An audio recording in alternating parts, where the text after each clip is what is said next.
अस्सलाम वालेकुम दोस्तों, उम्मीद कयां तो सब दोस्त ठीक है खुश हूंदा जीअं मां तव्हांजो पंहिंजो इस्माइल बलोच अॼु तव्हांखे अपडेट ॾियण वारो आहियां दोलाब ड्रामे जे बाबति ऐं मेरान टीवी जा जेके ॿ ड्रामा आहिनि उन्हनि जे बाबति ऐं जेको खादम खुखर आहे उन सां हींअर नाजाइज़ी थी आहे उन जे बाबति इहे सभई अपडेट हिकु नंढड़ी वीडियो में सो वीडियो फुल ॾिसिजो आख़िर ताईं। इहा ख़ासि तव्हांजे लाइ वीडियो आहे ऐं जेको ड्रामो वेरनि जी वस्ती उन जे बाबति बि आहे।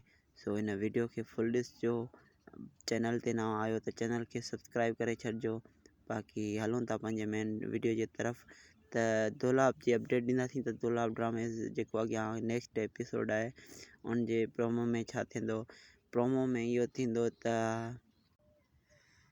रैज़न वारनि खे फ़ैसिले में संग चटी मिलंदी ऐं जेको मीर शानवार ख़ान आहे उहो फ़ैसिलो कंदो त संग चटी ॾिनी वञे रैज़न वारनि खे। उहो संग चटी ककर खे ॾिनी वेंदी ऐं ककर जी शादी थींदी। उन खां पोइ सुडल पाण खे मारण जी कोशिशि कंदो। जेको मुराद आहे उनखे इहो फ़ैसिलो क़बूलु कोन थींदो ऐं उहो उन्हनि जे घर ते हमिलो कंदो ऐं पंहिंजी भेण खे वापसि वठी ईंदो।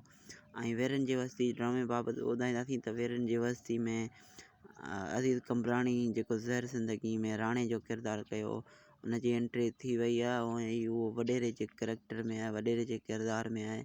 उनजी रिकॉर्डिंग हले थी पई ऐं होॾां जेको ड्रामो आहे मेरान टीवी जो दो उन में बि तमामु बहितरीनु कास्ट आहे। असद कुरैशी, अहमद अली शेख, अज़ीज़ कमराणी ऐं साईं फ़खरुद्दीन शाह जिलानी ऐं वॾा वॾा नाले वारा अदाकार उन में बि कमु करे रहिया आहिनि। ऐं हींअर जेको वाक़ियो थियो आहे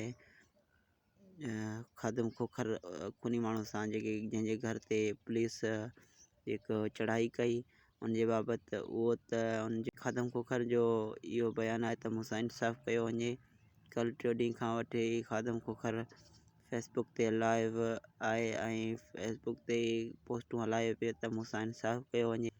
असांजी वीडियो कीअं लॻी असांखे ज़रूरु ॿुधाइजो, कमेंट में राय ॾिजो। बाक़ी जिते हुजो ख़ुशि हुजो, आबाद हुजो।